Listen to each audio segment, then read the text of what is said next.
Welcome back to my channel. In this video we're going to take a closer look at a few Gambino legends. Let's start with mobster Tony Plate and the Dinner Set Gang.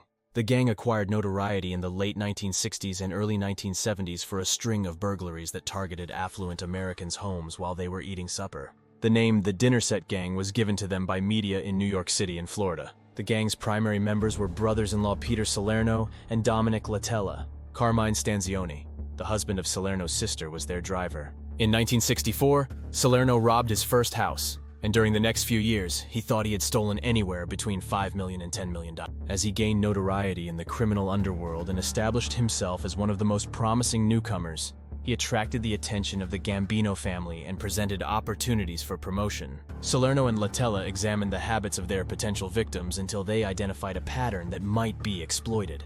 The families were consumed with serving the multi-course dinners, and it was thought impolite to leave the table during the lengthy meal hour. Thus, the remainder of the house was frequently vacant. Throughout the year, the elite would migrate from Palm Beach, Florida to New England depending on the season. Salerno would break into the second level because the best jewelry was always upstairs. While Cefalu observed the victims eating, 3 minutes were allotted for him to enter, locate the diamonds, and exit. Despite the master room's huge size, Cefalu claimed that Salerno had a sixth sense about finding the jewelry. If anything went wrong, Cefalu would whistle a little to alert Salerno. They had a reputation for avoiding conflict at all costs. They had no firearms with them and were prepared, if necessary, to flee the situation unarmed. Salerno and Cefalu thoroughly investigated any potential targets.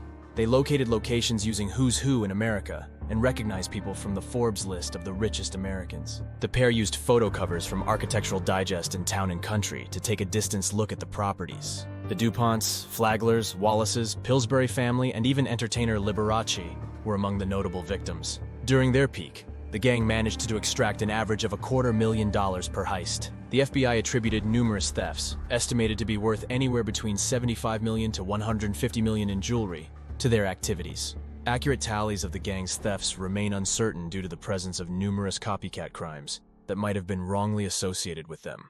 Their most remarkable feat occurred in 1973 within an exclusive waterfront community north of Palm Beach. One of the heirs to the DuPont fortune was leasing a residence there. Within the master bedroom's linen closet, Salerno stumbled upon a leather travel case containing jewels valued at around $12 million during that era. A particularly impressive piece among them was a flawless 1765-carat natural pink pear-shaped diamond, valued at approximately $800,000. Peter Salerno wasn't the first to think of robbing people while they were still around.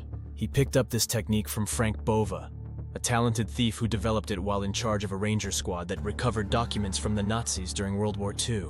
Amazingly, veteran burglar Frank Bova has never been caught. Wally Gans, the intermediary for the gang, was one of many who benefited greatly from this strategy. Wally Gans served as the fence for their stolen items, operating in Manhattan's Diamond District on West 47th Street, a neighborhood that Salerno said had more diamonds and money than God. The going pay for hot jewelry at the time, which was normally around 10% of the jewelry's value, was paid to the gang. Wally Gans and his wife ended their criminal careers after Cefalu and Salerno's two most important jobs. But Mr. Salerno's trajectory encountered a number of obstacles. He was eventually caught for his involvement in burglaries, and the presiding judge then sentenced him in September 1975. He was accused of engaging in a cocaine distribution scheme. In response to this development, Salerno decided to work with government officials. Salerno recounted that during the spring of 1974, he returned to New York from South Florida, a routine he followed each year. His brother-in-law, Stanzioni, residing in Yonkers, New York, was involved in Tony Plate's operations as a soldier, and participated in managing Tony Plate's loan sharking activities within that region. Plate was a known tough guy enforcer and was a longtime Gambino soldier since the 50s. A dispute arose between Stanzioni and his immediate superior, Charlie Bear Calise, concerning money that had been advanced by Plate. The central contention revolved around whether Stanzioni owed Calise, and effectively Plate, $3,000, as claimed by Plate and Calise, or just $1,500, as acknowledged by Stanzioni. It should be noted that before a circumstance qualifies as illegal usury, New York and Florida, where all the events under investigation occurred, both impose a maximum interest rate of 25%. This argument turned into a highly charged and complicated scuffle. Plate posted two goons on the lawn of Stanzioni. As the driver of the dinner set burglars, as well as Stanzione, his brother-in-law, Salerno suddenly found himself in the position of middleman between Stanzione and his regular tutor, Tony Plate. Thereafter, numerous attempts to mediate the conflict were made. Despite Tony Plate serving as Salerno's mentor for a considerable amount of time, Tom Greco, a powerful individual connected to the Genovese family in New York, had been showing interest in Salerno. Salerno automatically looked to Greco given the Plate's circumstances. Salerno and Stanzione met at Lanza's on the particular day in issue, along with Greco and one of his lieutenants by the name of Figueroa, who a buddy of Salerno's was also. Plate moved in as the interaction progressed. Figueroa and Salerno were standing outside at that same moment. "Plate has got Annual with him," Figueroa screamed, referring to Della Croce, as soon as he saw Plate. In Salerno's evidence, there was an interior meeting where Calise was conspicuously absent. Plate took a seat to Salerno's left, Della Croce across from him, and Tom Greco sat to Plate's right at a tiny dining table. Stanzione was seated at a different table. The only evidence linking Della Croce to this meeting, which lasted for around 6 or 7 minutes, is its duration.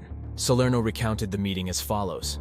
Following an initial conversation regarding the debt discrepancy of $3,000 versus $1,500, Greco idly manipulated a cigar between his fingers and directed his attention to Plate. Greco remarked, "You're focusing on this individual, Stanzione, and his $3,000, but you have an individual," alluding to Callis, "with you who embezzles $150,000 to $200,000 and converses with unsavory individuals." Here, the term unsavory individuals should be interpreted as referring to law enforcement or the FBI. Della Croce at that point finally entered the conversation and asked, "Tony, is this scenario plausible?" Plate replied, "It's possible."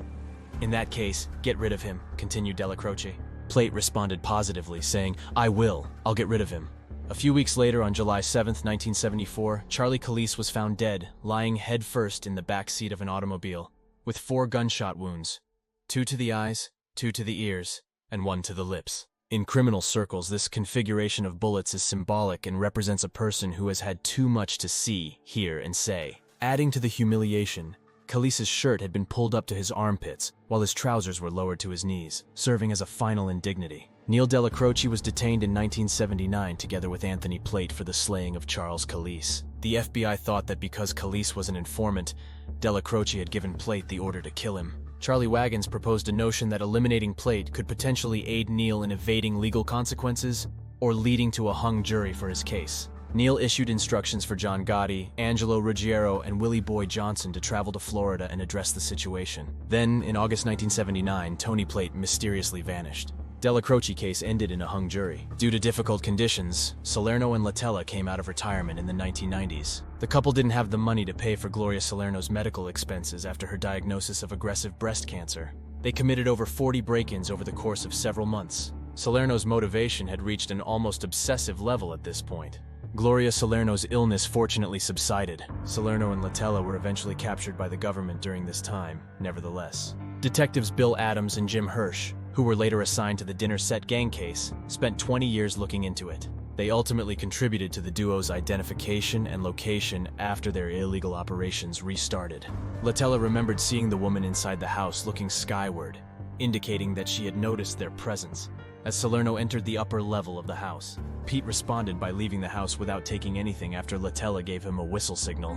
Law enforcement subsequently surrounded the house and waited patiently. They sent out tracking dogs to trace their route after finding no leads inside the residence. Following their detention, Latella and Salerno were connected to a number of additional crimes. After being released from prison in December 2008, Peter Salerno has returned to Florida with his wife Gloria. Dominic Latella, who is still on parole, resides in Florida as well. Take a closer look at another Gambino mobster, Nino Gaggi. When Nino was young, he made money delivering flowers and used this income to fuel his gambling habits. It was during this time that he discovered the lucrative nature of loan sharking among gamblers. Gaggi's family purchased a small farm and relocated to New Jersey when he was a young adolescent. When he reached the age of 17 in 1942, he made an attempt to serve in the American Army, but was turned down because of his nearsightedness. The family moved to Bath Beach, Brooklyn in 1943, where his mother and sister found employment at a clothing factory, and his father continued his trade as a barber. In the meantime, Gaggi's brother Roy began supplying bars with peanut dispensers after receiving a discharge from the army due to an accident. Gaggi decided to get involved in criminal activity after arriving back in New York. Mobster Frank Scalise, a member of the Gambino crime family, helped Gaggi get a job at a truck port where he soon advanced to the position of supervisor. Scalise was his father's cousin. In the end, Scalise permitted him to become a ghost employee, which meant he was not required to work but was still paid. Gaggy had plenty of time thanks to this agreement to loan Shark at different Brooklyn places, including clubs and pool halls. Additionally, by declaring genuine salary for taxation reasons as a no-show worker, he was able to escape any potential legal action for tax evasion. In 1947, Gaggy's sister Marie gave birth to Domenico Montiglio, whose father was the boxer and delivery man Anthony Santamaria. However, due to Gaggy's dominating personality, Santamaria became estranged from the family, and Gaggy took on the role of a surrogate father to Dominic. As Dominic grew older, he became involved in criminal activities alongside his uncle, and eventually ended up testifying about these activities in court. Gaggy was charged with leading a global auto theft network and made his first arrest in 1954. Frank Scalise, who was now the head of the Gambino criminal family, supported the operation, which was based out of a used car dealership in Brooklyn. Gaggy and two friends ran a plan over a 2-year period in which they made fictitious registrations for Cadillacs that weren't actually there. The cars that matched the false characteristics were subsequently stolen, and fake vehicle identification numbers were put on them in their place. They also supplied new license plates for the stolen cars that matched the fake registrations. Then these automobiles were offered for sale in a number of states, including Florida, Georgia, Texas, and Mexico. While Gaggy's auto theft trial was underway in 1955, he got married. Surprisingly, during the trial, witnesses conveniently forgot their testimonies on the witness stand, and his co-defendants refused to testify against him. In early 1956, Gaggy was acquitted of the charges. Later that same year, he became a father, and his wife and child lived on the first floor of their 3-story Gaggy house. The Gambino crime family underwent a significant change in leadership in 1957. First, a fruit shop in the Bronx is where Frank Scalise was tragically murdered in June. The family's head of household, Albert Anastasia, was then murdered in a Manhattan hotel barbershop in October. Gaggy took measures and instructed his family to remain at home for a few days after Anastasia was killed. Agnello Della Croce, a supporter of Anastasia, was made the underboss by Carlo Gambino, a close friend and colleague of Gaggy, who now had authority over the family's Manhattan branch. Gaggy's involvement in criminal activities deepened, and in October 1960, he carried out his first murder for the Gambino family. He was part of a hit squad responsible for killing Vincent Squillante, a mobster suspected of murdering Frank Scalise. Montiglio, who was present during the murder, recounted Gaggy's description. "We surprised him, Squillante, in the Bronx. We shot him in the head, stuffed him in the trunk, then dumped him for good." The phrase "dumped him for good" meant that they brought the body to a building's basement, loaded it into a trash incinerator, and cremated it. After this brutal act, Gaggy was formally initiated into the ranks of the Gambino crime family. Gaggy had established himself in the world of organized crime by the middle of the 1960s. He had built up a sizable clientele as a loan shark and had made investments as a silent partner in several companies. He was steadily gaining power and prominence in the criminal world. He joined forces with Roy Demeo, a prominent gangster who ran a stolen automobile ring in the Brooklyn areas of Flatlands and Canarsie, in an effort to increase his income. Demeo was well connected to the Lucchese crime family and was known for being extremely skilled and inventive at making money. Gaggy was successful in persuading Demeo to sever his ties with the Luccheses and join the Gambino clan. Gaggy and Demeo started supplying their clients who were loan sharks with joint loans after collaborating.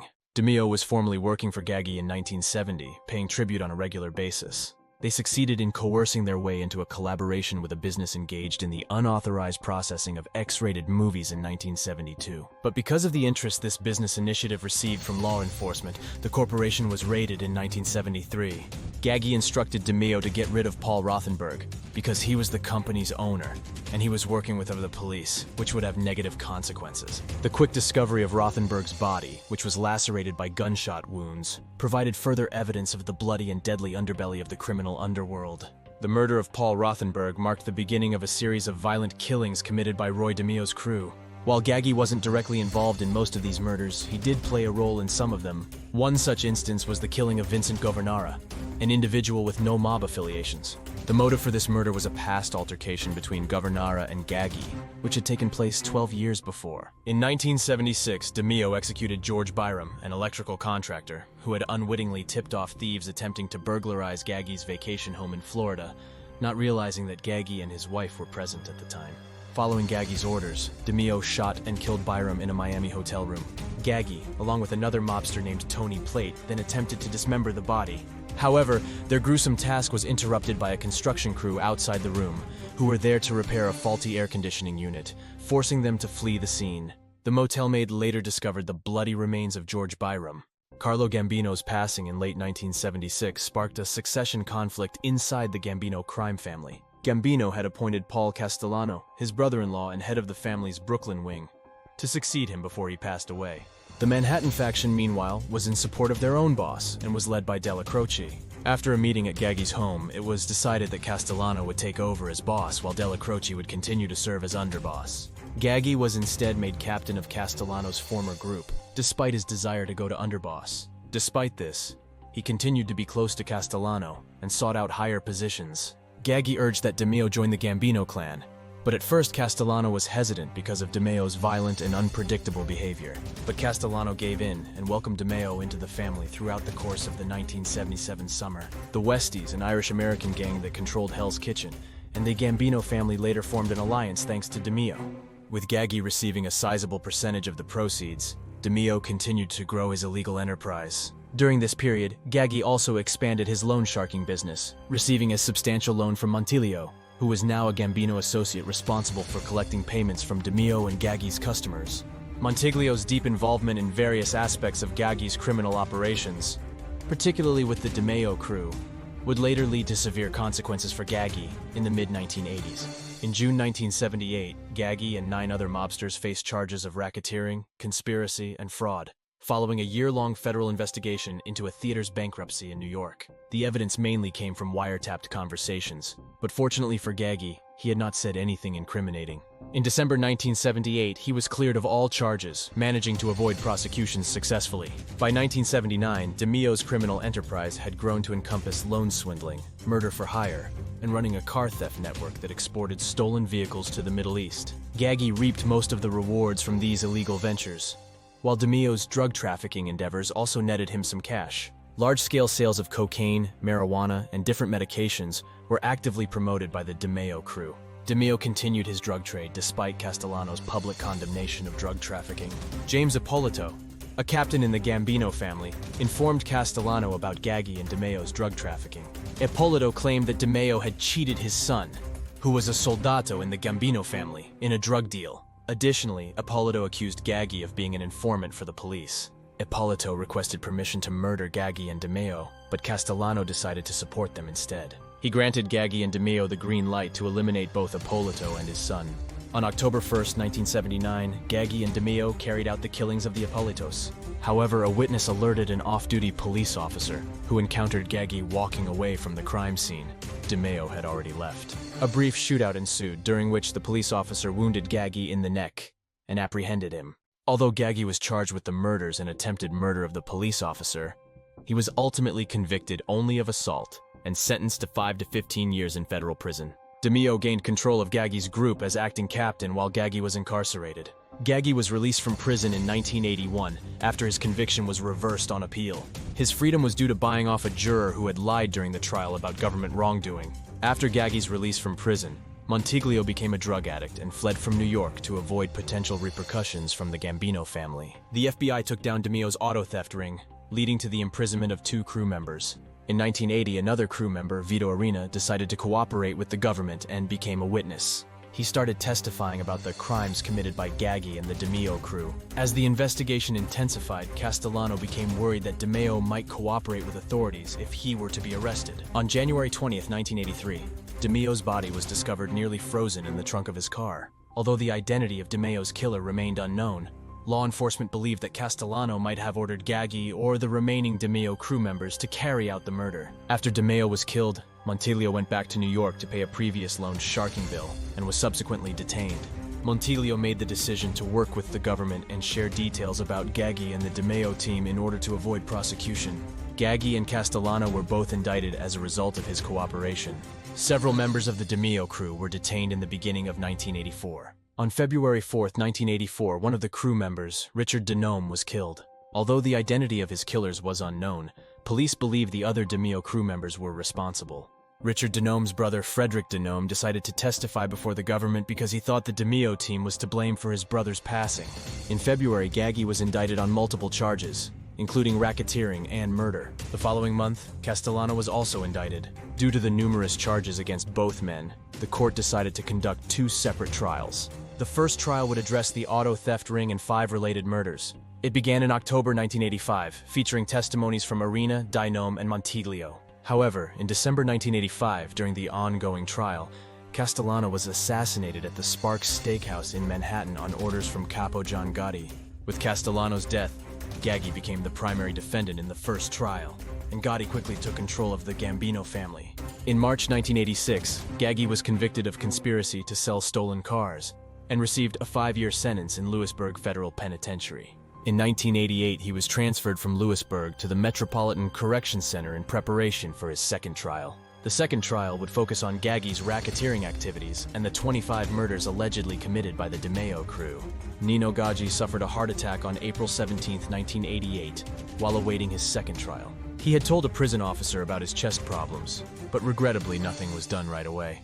It was widely felt that Gaggi might have had a chance of surviving the heart attack if the jail staff had acted quickly and transported him to the hospital. His passing provoked a great deal of debate and prompted questions about the health of inmates in New York City. In response to the controversy and the allegations of negligence, Gaggi's wife pursued legal action against the prison system. With the support of testimonies from several other inmates, she successfully sued the prison system for negligence. The case shed light on the inadequate medical care provided to inmates and brought attention to the need for improved medical facilities and procedures within the New York City prison system. As a result of Gaggi's death and the subsequent legal actions, efforts were made to address the deficiencies in medical care in the city's prisons. The controversy surrounding his passing ultimately contributed to positive changes that aimed to provide better medical conditions and care for inmates in the future. Let's talk about another Gambino associate. Anthony Rampino, known as Tony Roach or simply Roach, earned his nickname due to his purported resemblance to a cockroach, a moniker that took on additional significance as he became known for heavy marijuana use.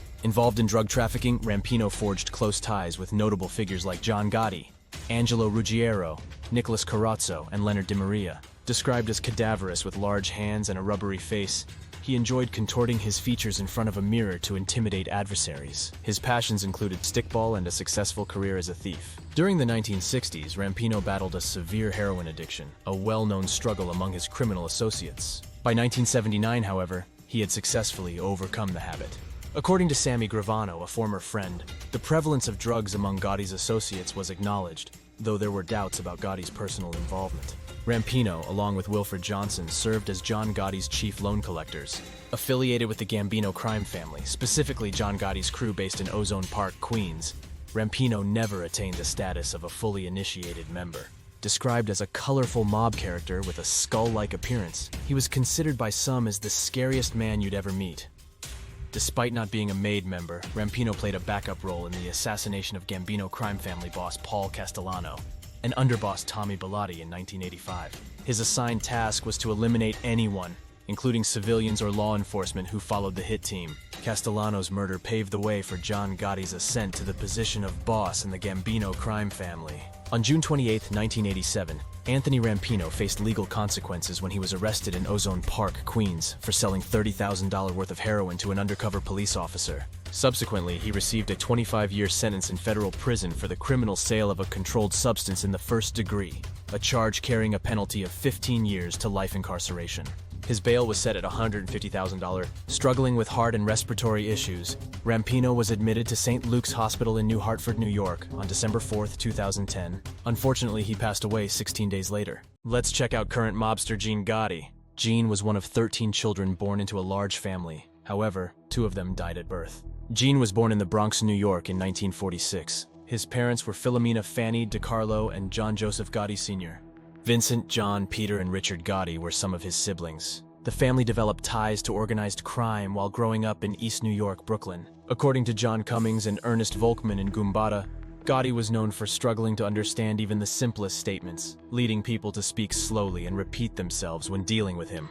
He attended Franklin K. Lane High School along with his brothers. Gotti and his wife, Rosalie, have a total of 3 children and 8 grandchildren, and their family residence is in Valley Stream, New York. Gene joined the Gambino family as an associate sometime around 1966. In 1969, he was sentenced to 3 months in federal prison after being found guilty of stealing from an interstate shipment. Later in 1973, Gotti was found guilty in state court of illegally possessing a pistol and given an 18-month prison term. In 1976, Gene Gotti joined his brother John Gotti's crew as a made man, a fully initiated member, and they were based in South Ozone Park. At Idlewild Airport, now John F. Kennedy International Airport, Gene Gotti participated in truck hijackings alongside his brother John and their mutual buddy Angelo Ruggiero. They were apprehended in August 1983 as a result of their heroin-dealing-related criminal activity. Recordings made by a bug planted in Ruggiero's home served as the main source of evidence against them. At that time, the boss of their crime family, Paul Castellano, had strictly prohibited made men from engaging in drug dealing under the penalty of death. When Castellano learned of the recorded conversations involving drug dealings, he demanded to see transcripts of the tapes. Angelo Ruggiero, however, refused to comply, which resulted in Castellano threatening to demote John Gotti, Gene's brother. On March 13, 1987, Gene Gotti, his brother John, and other associates faced federal charges related to loan sharking, illegal gambling, murder, and armed hijackings. However, they were ultimately acquitted of all charges, securing their freedom. Authorities claimed that John Gotti's brother, Gene Gotti, was appointed to the post of captain during the time that John rose to notoriety as the reputed leader of the Gambino group, assuming control of the gang that John had led in Ozone Park, Queens for a decade. Two court cases that were regarded as significant successes within the underworld are thought to have improved Gene Gotti's reputation in the world of organized crime. One of these battles was a 9-month trial in Brooklyn, where Gene Gotti faced federal charges of heroin trafficking and racketeering. The trial ended in a mistrial due to allegations of jury tampering made by the prosecution. However, a federal judge declared that there was insufficient evidence to prove that Mr. Gotti had conspired to tamper with the jury. As a result, the government's motion to revoke his $1 million bail and imprison him pending a new trial was rejected. This mistrial outcome was seen as yet another triumph for the Gotti family, further solidifying Gene Gotti's reputation within organized crime circles. The Gotti family has a history of mistrials or acquittals on numerous accusations in both Brooklyn and Queens federal courts. Gene Gotti's attorneys have continually refuted claims that their client is connected to organized crime, contending that the Gotti brothers are being falsely and unfairly accused of being mafia bosses in order to gain attention. According to officials, Gene Gotti had long remained in the shadow of his more flamboyant brother, John Gotti, and publicly appeared subservient to him. However, in recent months, investigators noted a notable shift in Gene Gotti's behavior. He seemed to be embracing the demeanor of a mob leader in his own right, displaying increased confidence in giving out orders. Lieutenant Remo Franceschini, who leads the detective squad in the office of Queens District Attorney John J. Santucci, remarked that Gene Gotti now appears to be a captain and is effectively running the crew that was once under John Gotti's command. Law enforcement officials claim that FBI reports have verified Gene Gotti's status as the captain of the Gambino family. Gene Gotti's rise in the ranks was greatly impacted by his brother's status and power within the organization, according to Lieutenant Franceschini, who has been working on the investigation into John Gotti and his colleagues for a long time. Gene Gotti is regarded as a respected figure within the Mafia circles, and his rise to the position of captain can be attributed, at least in part, to the power and influence wielded by his more famous brother, John Gotti. According to Lieutenant Franceschini, Gene Gotti owes his position as a captain mainly to his brother John's influence within the Mafia. Despite this, Gene Gotti is well respected on the streets and is not resented by others in the organization. Detectives from the Queens District Attorney's Squad have observed Gene Gotti showing deference to his brother John as seen outside the Bergen Hunt and Fish Club in Ozone Park, where John's authority was evident as he was attended to by associates, while Gene held an umbrella over his head and others carried his belongings. Gene Gotti is known to have a more brash temper in public compared to his brother. He has been seen openly and derisively referring to detectives as fettuccini when encountering them in courtroom corridors or on the streets. The Gotti brothers, John, Gene, Peter, Richard, and Vincent, grew up in Ozone Park in the East New York neighborhood of Brooklyn. They exhibited some physical resemblance, with John and Gene having the most in common in terms of appearance. John and Gene are both 5 feet 10 inches tall and each weigh 200 and 190 pounds, respectively. Both have striking widow's peaks on their receding hairlines. Although John Gotti is famous for his pricey custom-tailored suits and diamond pinky ring, he insisted that his employees dress professionally when appearing in court. On the other side, Gene Gotti didn't have a good fashion sense and typically wore regular business suits and tracksuits. Gene Gotti has a history of arrests and convictions dating back to the age of 19. He has been arrested 3 times on state charges and 3 times on federal accusations. His convictions include charges of burglary and possession of an unlicensed handgun in state court, and theft from an interstate shipment in federal court. The longest prison terms for Gene Gotti in the 1970s were 3 months for a federal conviction in 1969 and 18 months for a state gun charge in 1973. In those days, Gene Gotti's arrest records indicated that he worked as a construction worker. He is a devoted husband and father who lives in Valley Stream, Long Island, with his wife Rosalie. Investigators from the State Organized Crime Task Force, the FBI, and the Queens District Attorney's Office have been listening in on Gene Gotti's phone calls and using electronic bugs since 1981. Other discussions that were taped throughout separate organized crime investigations also contained references to him by name. In a conversation in June 1981, Gene Gotti and his close buddy Angelo Ruggiero lamented John Gotti's loss of $60,000 in an unauthorized dice game in Manhattan's Little Italy neighborhood. Gene Gotti was worried that his brother's gambling losses would cause him to lose a percentage of the winnings, which is regarded a typical compliment to a boss within the Mafia hierarchy. The game was purportedly run by the Gambino family. Gene Gotti and John Carneglia went on trial in 1987 on federal allegations of trafficking in illegal drugs, obstructing the administration of justice, racketeering, and running an ongoing criminal drug operation that began in 1983. The government claimed that the jury had been tampered with, which led to a mistrial in the case in January 1988. On July 27, 1988, a second retrial was held, but it similarly resulted in a mistrial because the jury was unable to reach a judgment. On May 23, 1989, Gene Gotti and John Carneglia were found guilty of running a heroin distribution ring during the third trial related to the 1983 accusations. Gene Gotti was sentenced to 50 years in jail after being found guilty, along with a $75,000 fine on July 7, 1989. This punishment was the same as that imposed on Carneglia. The Gambino family reduced Gene Gotti's status inside the organization from captain to soldier as a result of his incarceration. Peter Gotti, his older brother, assumed command of their old crew until his own imprisonment. From 1989 through 2018, Gene Gotti completed his time at the Federal Correctional Institution in Pollock, Louisiana. Unlike his brother John, Gene kept a low profile while his incarceration. At the age of 71, on September 14, 2018, he was freed after serving 30 years of his sentence. While in prison, his appearance has changed, with his dark hair now mostly gone, leaving him nearly bald, and what remains is snowy white. Formerly headed by his late brother John Gotti, who passed away in prison in 2002, the Gambino organized crime family is now in the hands of strong Captain Lorenzo Lore Manino, who serves as Domenico Cefalu's personal frontman. However, Gene Gotti is qualified for a high position within the Gambino family, being a former captain. The present administration prefers to maintain a low profile while operating their businesses, which include gambling, drug distribution, and labor unions for the building industry. Given that John Gotti's penchant for notoriety severely damaged the organization, they don't want any charismatic leaders to attract attention to it. They try to keep a low profile and stay out of the public eye. It's unclear if Gene Gotti will insist on continuing his prior position as the family's captain or aspire to a higher status. Gene reportedly has been avoiding undue attention by maintaining a low profile and leading a calm life. In the 80s, he had a history of speaking indiscreetly on FBI-tapped phones, which led to recordings of him referring to his older brother John as a powerhouse captain years before John allegedly took control of the Gambino family by planning the assassination of boss Big Paul Castellano outside Sparks Steakhouse in Manhattan in 1985. Regardless, Gene kept his mouth shut for 30 years and he followed the rules of Omerta like a true mobster. Let's take a closer look at mobster Roy Demeo. Demeo, who was at one time a member of the Flatlands Canarsie faction of the Lucchese criminal family in Brooklyn, was in charge of running towing businesses, junkyards, and auto theft operations. Demeo was recommended to join the Gambinos in 1966 by Nino Gaggi, a member of the Gambino criminal family, who saw potential in him. The late 1960s saw an increase in Demeo's criminal activities. Alongside Gaggi, he continued his loan sharking operation while also organizing a group of young guys with a focus on auto theft. This group of criminals later rose to fame as the Demeo crew, well known both in the underworld and among police enforcement. The inaugural member of the Demeo crew emerged as Chris Rosenberg, a 16-year-old who crossed paths with Demeo in 1966 while peddling marijuana at a Canarsie gas station. Demeo, extending financial assistance, aided Rosenberg in expanding his operation and profits, enabling him to engage in larger-scale transactions.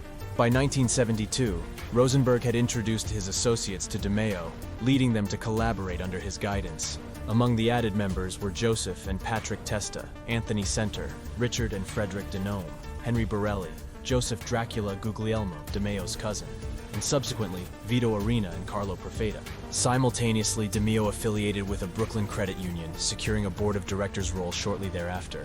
He leveraged this position to legitimize earnings from his illicit endeavors, introducing his colleagues at the credit union to a profitable sideline of laundering money for drug dealers. Additionally, Demeo bolstered his loan sharking enterprise by siphoning funds from credit union reserves. Initially concentrated in the automobile industry, Demeo's list of loan shark clients gradually grew to include a variety of businesses, including a dental office, an abortion clinic, restaurants, and flea markets. He frequently pretended to be involved in construction, food retail, and the used car business to neighbors, while also being on the payroll of the Brooklyn company S&C Sportswear Corporation. In 1974, Salvatore Vitale, underboss of the Bonanno crime family, informed the FBI that he had received orders to transport a recently deceased individual's body to a garage in Queens, where Demeo was responsible for its disposal following a murder. Tensions between the Demeo crew and Andre Katz, a young owner of an auto repair shop and Demeo's partner in a stolen car operation, had been escalating throughout late 1974. The conflict reached a boiling point, prompting Katz to take action. In January 1975, Katz decided to proactively cooperate with law enforcement, visiting the Brooklyn District Attorney's office to provide valuable information. He specifically revealed that Chris Rosenberg had a significant involvement in car theft. Remarkably, news of Katz's meeting reached Demeo promptly through a detective within the Auto Crimes Division, who was on Demeo's payroll. In response, Roy Demeo instructed one of his associates, Henry Borelli, to approach Babette Judith Questel, a female acquaintance, to potentially serve as bait in some capacity. This move aimed to counter Katz's revelations. As the situation unfolded, Katz appeared before a Brooklyn grand jury in May, openly sharing his knowledge regarding the illicit activities of the Demeo crew. On June 13, 1975, Babette Judith Questel was employed as the means to entice Andre Katz, under the pretense of a date, to her residential complex in Manhattan. Unbeknownst to Katz, upon his arrival, he was swiftly abducted by members of the Demeo crew.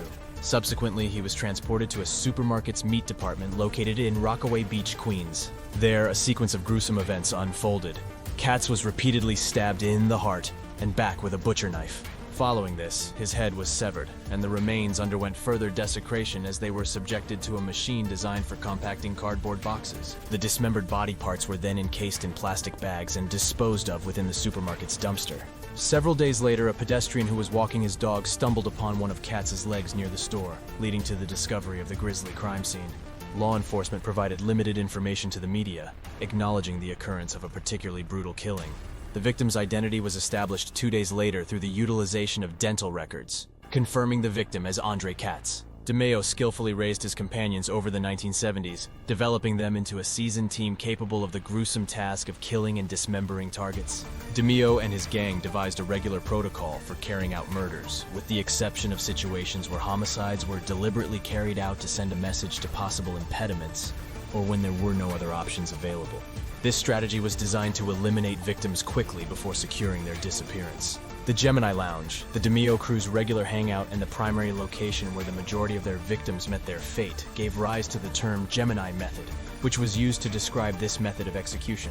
Several crew members and associates who eventually turned into government informants in the early 1980s revealed the mechanism behind the Gemini method, which entailed a methodical procedure. After being lured inside the Gemini Lounge through the side door, the victim would be shown the way to an apartment that was in the building's back area. A chosen crew member would then approach, carrying a towel in one hand and a silenced weapon in the other, according to the description of crew member turned government witness, Frederick Dynome. This crew member was commonly known as Demeo Gang. When the sufferer was shot in the head, the towel was quickly wrapped around the wound like a turban to stop the blood flow. Then, in order to stop excessive blood from oozing from the gunshot wound, another crew member, originally Chris Rosenberg, until his assassination in 1979, according to government witness testimony, would proceed to stab the victim in the heart. The victim would be dead at this point. The victim's clothing was then removed, and the body was taken to the restroom.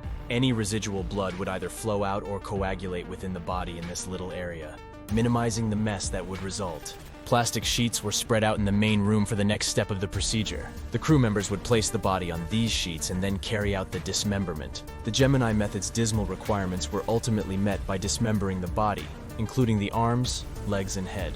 The dismembered body parts were then carefully placed into bags, which were subsequently deposited into cardboard boxes. These boxes were then dispatched to the Fountain Avenue dump situated in Brooklyn. Due to the considerable volume of garbage disposed of daily at the dump, the likelihood of discovering these remains was exceedingly low. In the early 1980s, a joint federal and state task force aimed at targeting the Demeo crew considered a plan to excavate sections of the landfill in order to locate victim remains. However, this plan was ultimately abandoned due to the substantial costs involved and the limited prospects of uncovering significant evidence. The landfill, located across the Belt Parkway from the heavily African-American East New York area of Brooklyn, adjacent to the Starrett City apartment complex on Pennsylvania Avenue, ceased operations in 1985. The site has since been sealed and transformed into parkland, erasing all traces, including any odors, of its previous existence as a landfill. For a variety of circumstances, several victims met their demise using unconventional means. People who were suspected of being informants, or those who had disrespected crew members or their superiors, have occasionally been left in open spaces throughout New York City, serving as both a warning and an example. There were also situations where it was impractical to lure the intended victim to the Gemini Lounge, calling for the employment of alternative places. At least once, remains were dumped aboard a cabin cruiser owned by Richard Denome. During the latter part of 1975, Demeo assumed a silent partnership in a peep show and prostitution establishment situated in Bricktown, New Jersey.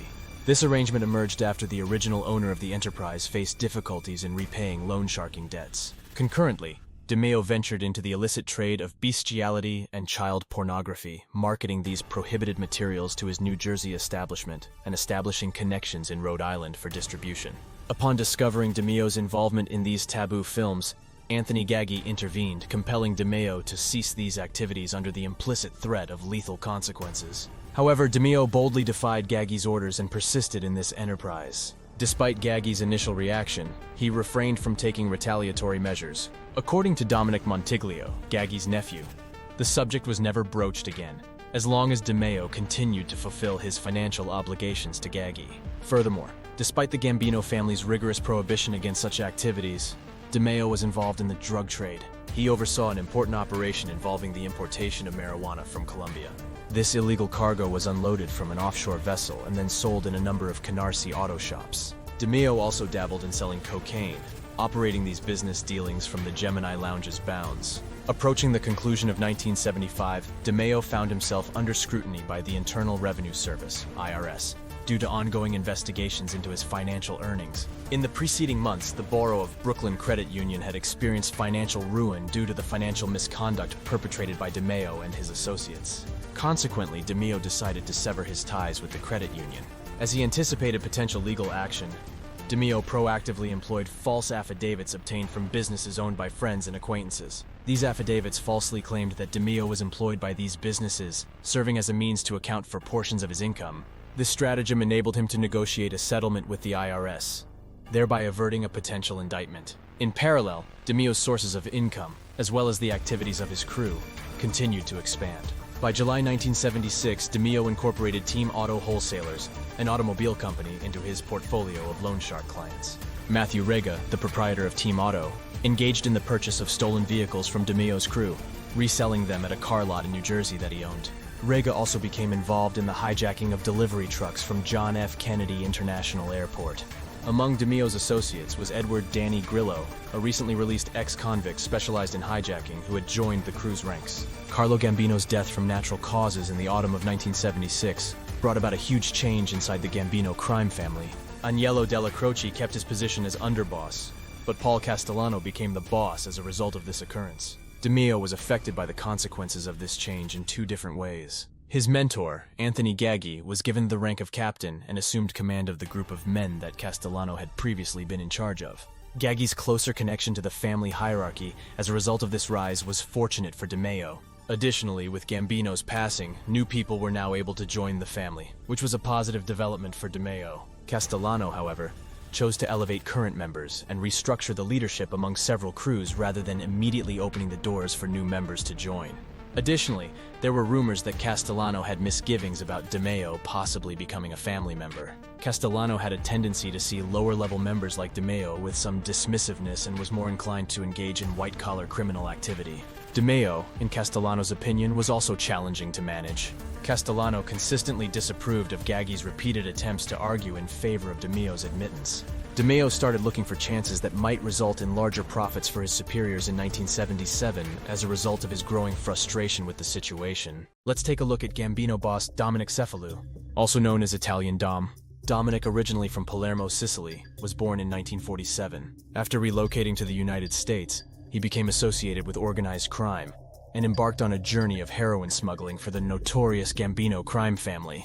His involvement in illegal activities eventually caught up with him, resulting in his conviction for heroin smuggling in March 1982. The trial implicated Cefalu, along with 10 other individuals, including his uncle and cousin, leading to a prison sentence of 6 years. Despite his time behind bars, Cefalu's association with the Gambino family continued. In 1990, he was formally inducted into the organization as a made man, attaining the esteemed status of a full member. Within the family, Cefalu operated as part of the Sicilian Zip crew under the leadership of Captain Pasquale Conte. Their operations primarily spanned across the boroughs of Queens and Brooklyn, where they engaged in various illicit activities. The implications of Cefalu's involvement in organized crime and the impact it had on both himself and the communities he operated within. This narrative sheds light on the interconnected web of criminal enterprises that thrived during that era and highlights the strategies employed by the Gambino family to expand their influence and power. In 1992, as part of an investigation into Captain Pasquale Conte, a prominent figure within the Gambino family, Cefalu was called upon to provide testimony before a New York grand jury. Initially complying, Cefalu responded to a few inquiries but ultimately refused to continue answering questions. The consequences of this refusal were severe, as the judge sentenced him to 18 months in jail on charges of civil contempt. The legal saga continued when on February 23, 1993, Cefalu found himself once again summoned to testify in Conte's trial. However, he persisted in his refusal to cooperate. Subsequently, on February 6, 1994, Cefalu was released from jail, but this freedom was short-lived. On the same day, he faced an indictment on charges of criminal contempt for his repeated refusal to testify at Conte's trial. In 1996, Cefalu's legal battles reached their climax as he was convicted of criminal contempt. The court deemed his actions as a direct violation of legal proceedings, leading to a sentence of 33 months in prison. This conviction reinforced the message that individuals connected to organized crime could not simply evade the law and refuse to participate in judicial processes. Fast forward to 2005, and Cefalu experienced a shift in his position within the Gambino family. Jackie D'Amico, the street boss and a former ally of the notorious John Gotti, appointed Cefalu as the family underboss. The Gambinos were tired of Italian-American bosses turning into informants. This promotion brought forth significant responsibilities, primarily centered around overseeing the operations of the Sicilian faction within the Gambino family. Dominic lives with his mother and works for a bakery company. Cefalu's role as underboss highlighted his elevated standing and influence within the organization, signifying the trust and respect he had garnered over the years. These developments in Cefalu's life showcase the complexities of his criminal career, from his earlier involvement in drug smuggling to his confrontations with the legal system and subsequent rise in the ranks of the Gambino family. It underscores the intricacies of power dynamics, loyalty, and the repercussions one may face when entangled in a life of organized crime. The course of Cefalu's criminal journey took another significant turn on February 7, 2008, when he faced multiple charges related to racketeering, conspiracy, and extortion. These charges were brought against him as part of the Operation Old Bridge investigation, which targeted the activities of the Gambino crime family. Specifically, the extortion charges stemmed from his involvement in the trucking industry, where illegal activities revolved around the hauling of excavated dirt from construction projects. He entered into a plea agreement, pleading guilty to the charges of racketeering, conspiracy, and extortion. The agreement entailed a possible prison sentence of up to 3 years. Eventually, he received a 2-year prison sentence and was released on November 3, 2009 after serving his time. The aftermath of Cefalu's legal entanglement saw him assume a position of utmost significance within the Gambino crime family. In July 2011, he officially became the boss of the family, marking a notable shift in leadership. His ascension was viewed as a return to a more traditional style of running a mafia family, emphasizing the consolidation of power under a single boss. This appointment followed the imprisonment of Peter Gotti, who had been serving a life sentence since 2002. Prior to Cefalu's leadership, a series of acting bosses and ruling panels had taken charge of running the family, signifying a transitional period after the infamous reign of John Gotti. The transition in leadership not only reflected Cefalu's rise to power, but also symbolized the end of an era characterized by the dominance of the Gotti family within the Gambino crime family. It signified a new chapter in the family's history, with Cefalu assuming the role of the official boss and bringing his own style and approach to the organization. These events in Cefalu's life illuminate the ebb and flow of power dynamics within the criminal underworld. They showcase the repercussions of engaging in illegal activities, the strategies employed to mitigate legal consequences, and the subsequent reshuffling of leadership positions within organized crime families. Okay, that's it for now. Thanks for watching. Don't forget to like and subscribe for more character breakdowns and analysis of your favorite mobsters. See you in the next one.